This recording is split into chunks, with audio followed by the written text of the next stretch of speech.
જેલમુક્ત થતા સુરતમાં ગુજસી ટોકના આરોપીએ દેખાડી ઓકાત। આરોપી આશિષ ઉર્ફે ચિકનો પાંડેનું ટપોરીએ કર્યું સ્વાગત।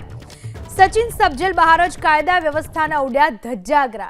એક જેલ કર્મચારી પણ આરોપીને હાથ મિલાવતો પડ્યો નજરે।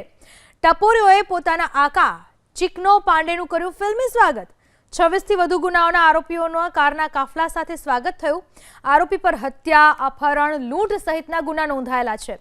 वीडियो वायरल थता जेल डीवायएसपीए करी कार्यवाही।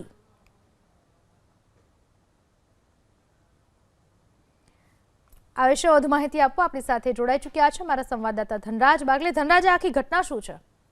જી બિલકુલ, લાજપોર જેલમાંથી બહાર નીકળી રહ્યો છે અને અભૂતપૂર્વ સ્વાગત કરવામાં આવ્યું છે। આરોપી નહીં પરંતુ કોઈ મોટો સમાજ સેવક હોય એ પ્રમાણે અત્યારે હાલ દ્રશ્યો ઉપજાવવામાં આવી રહ્યા છે। એ પ્રમાણેના વિડીયો છે બનાવવામાં આવ્યા હતા। જોકે જે આરોપી છે આશિષ ઉર્ફે ચિકનો, એના સાક્ષીઓ દ્વારા જ આ પ્રમાણેની રીલ બનાવવામાં આવી છે। ત્યારબાદ તેને સોશિયલ મીડિયામાં